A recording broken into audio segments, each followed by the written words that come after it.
Good morning, folks. How are you? Um, just want to sort of have a thought, and I want to throw this out there because it was a very harrowing experience, and it's unfortunate people go through it. I was at a very dark place, and I hurt someone that it. Anyways, I hurt someone. I had an experience where I walked. I is what is as at a place where I started feeling unsafe to be at home by myself. I started feeling unsafe. Not, I was, I had suicidal ideation, so thoughts of it, but absolutely no thought for follow through.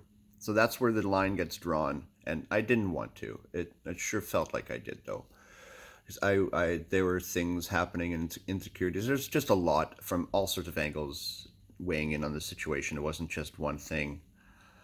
Um, it pushed me over the edge, quite literally.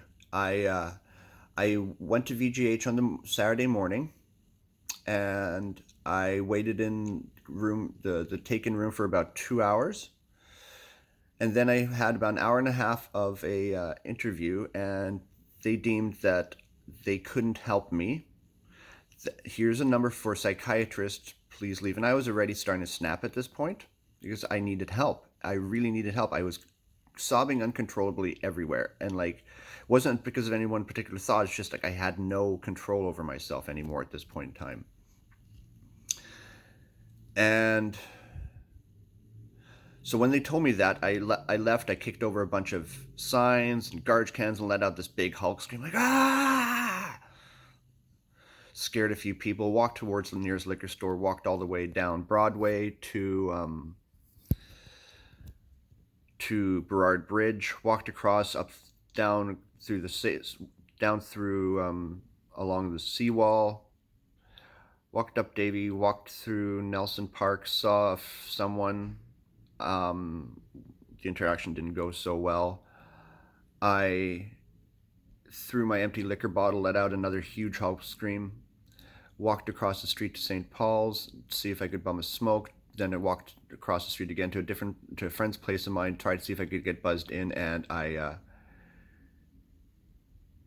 couldn't get a hold of anybody. So I walked to another friend's place, and that's where a situation that happened will haunt me forever.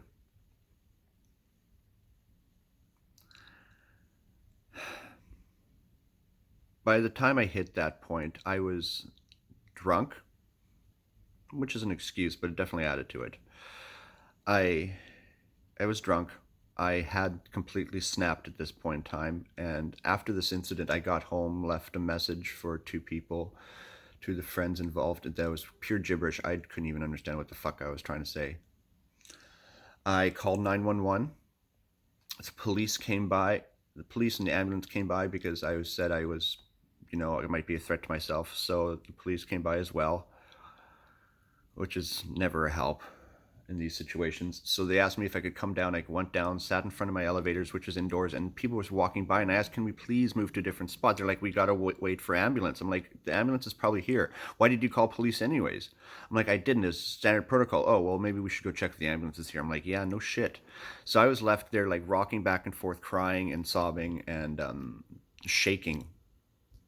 Like I was shaking the entire time. It's like my body had given up. Just it stopped.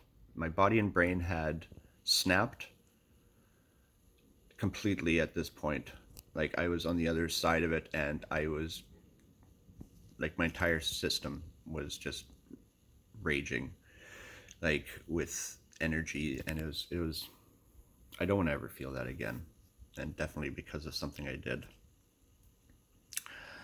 So they finally got me to St. Paul's after about an hour and a half. To I'm these are all guessing because time when you're there was time dilated. It's like nothing else. And I get there, and they put eventually they put me in ABSU, the acute behavioral supervisory unit. That's where they put the dangerous people.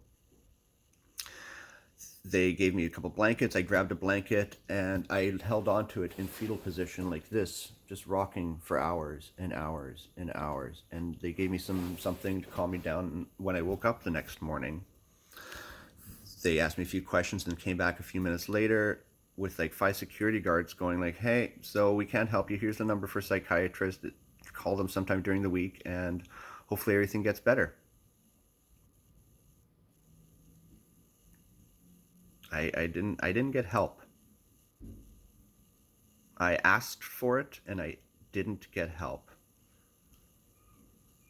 I left St. Paul's, but I couldn't go home. Not yet. So my point of my story is like, ask for help when it's still easy to get help, because chances are you'll get it and it'll help you. Today, sorry, the don't let it get too far, because clearly, unless it's really too far, apparently, I don't know what that is you're not going to get it unless you actually physically something, I guess. I don't know. Or lie about it. Fuck, say you are suicidal. I don't know. No, you don't do that. That's fucked up. Anyways, just get help before it gets too far. Learn from my mistakes. It cost me and a few other people quite a lot. It took me a very long time to actually ask for help. I'll say that. Like,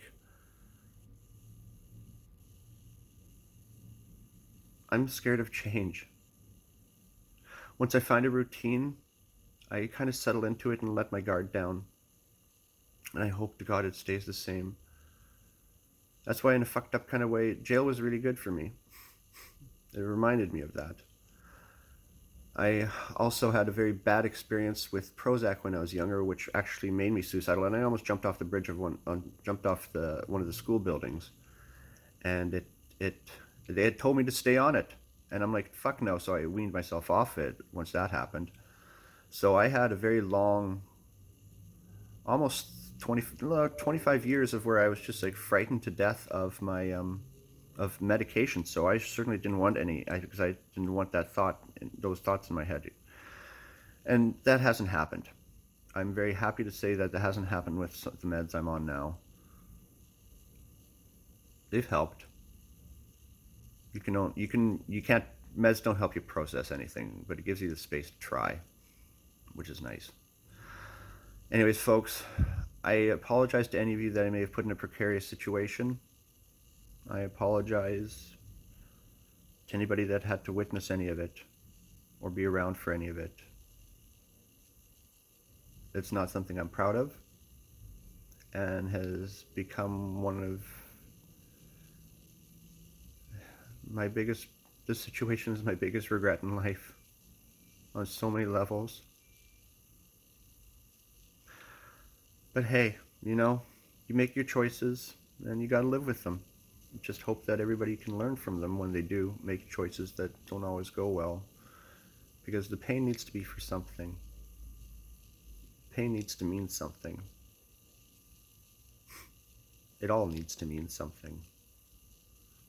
Anyways, stay safe out there, folks. Love you with all my heart. Have a good day.